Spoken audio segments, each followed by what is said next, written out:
Football മത്സരങ്ങൾക്കിടയിൽ പലപ്പോഴും കളിക്കാർ മികച്ച പ്രകടനം കാഴ്ചവെക്കുന്നതിനോടൊപ്പം തന്നെ ചില സമയത്ത് ചില മിസ്റ്റേക്സ് കാണിക്കാറുണ്ട്. പ്രത്യേകിച്ചും ഡെവലപ്പിംഗ് ആയിട്ടുള്ള പ്ലെയേഴ്സ്, അതായത് ഒരു 12 വയസ്സ് മുതൽ 18 വയസ്സുള്ള കുട്ടികൾ. അങ്ങനെയുള്ള കുറച്ച് മിസ്റ്റേക്സാണ് ഞാനിവിടെ പറയുന്നത്. ഇത് ഒഴിവാക്കിയാൽ നിങ്ങൾക്ക് ബെറ്ററായിട്ട് കളിക്കാൻ പറ്റുന്നതായിരിക്കും. വീഡിയോയിലേക്ക് സ്വാഗതം. ഒന്നാമത്തേത്, ആവശ്യമില്ലാതെ നീട്ടിയടിക്കുന്ന പന്തുകളാണ്.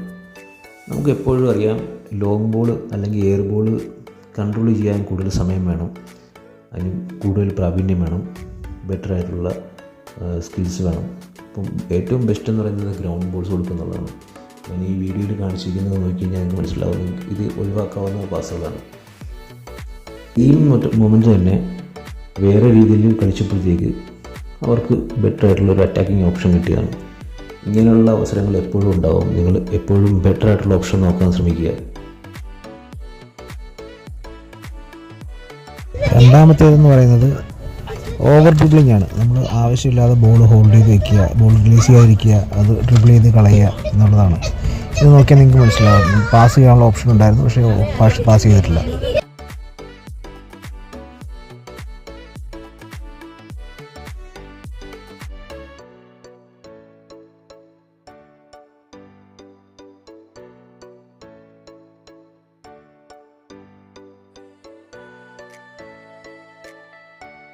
മൂന്നാമതെന്ന് പറയുന്നത് ട്രാൻസിഷൻ സമയത്ത് ബോൾ നഷ്ടപ്പെടുത്തുക എന്നുള്ളതാണ്. ഫുട്ബോളിൽ 4 മൊമെൻറ്റ്സ് ആണുള്ളത്. 1 അറ്റാക്കിങ്, 2 ഡിഫൻസ്, 3 അറ്റാക്കിൽ നിന്നും ഡിഫൻസിലേക്കുള്ള ട്രാൻസിഷൻ, പിന്നെ 4 transition from defence to attack.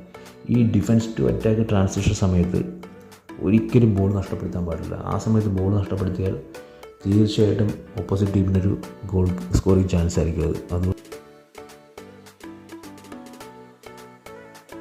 നാലാമത്തത്, നമ്മുടെ കാലിൽ ബോളില്ലാത്തപ്പോൾ, നമ്മുടെ ടീമിൻ്റെ കാലിൽ ബോളില്ലാത്തപ്പോൾ നമ്മുടെ മൂവ്മെൻറ്റ്സ് ഇല്ലാതിരിക്കുക എന്നുള്ളതാണ്. ഈ ഒരു വീഡിയോയിൽ നിങ്ങൾക്ക് മനസ്സിലാവും, ആ ഒരു ടീം ഒട്ടും മൂവ്മെൻ്റ് ഇല്ല ഔട്ട് ഓഫ് പൊസിഷനിൽ.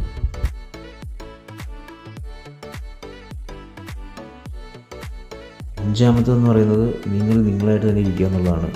നമ്മുടെ ഐക്കൺ പ്ലെയേഴ്സ്, റൊണാൾഡോ, മെസ്സിയൊക്കെ നമ്മൾ ഇമിറ്റേറ്റ് ചെയ്യുന്നത് ഓക്കെ, പക്ഷേ നമ്മളെപ്പോഴും ശ്രമിക്കേണ്ടത് അവരെ പോലെ ആകാനല്ല, നമ്മളായിട്ട് തന്നെ നമ്മുടെ സ്കിൽ ഡെവലപ്പ് ചെയ്യുക എന്നുള്ളതാണ്. അവരുടെ ടാലൻസ്, അവരുടെ സ്കില്ല് ഇമിറ്റേറ്റ് ചെയ്യുന്നത് കുഴപ്പമില്ല, അതായത് ഒരു സ്കിൽ ഇമിറ്റേറ്റ് ചെയ്യുന്നത് കുഴപ്പമില്ല, പക്ഷേ അവരാകാൻ ശ്രമിക്കരുത്. നമ്മുടെ ഒരു ശുചിത്വം ഒക്കെ വേൾഡ് കപ്പ് കളിക്കുന്നത് നല്ലതല്ലേ.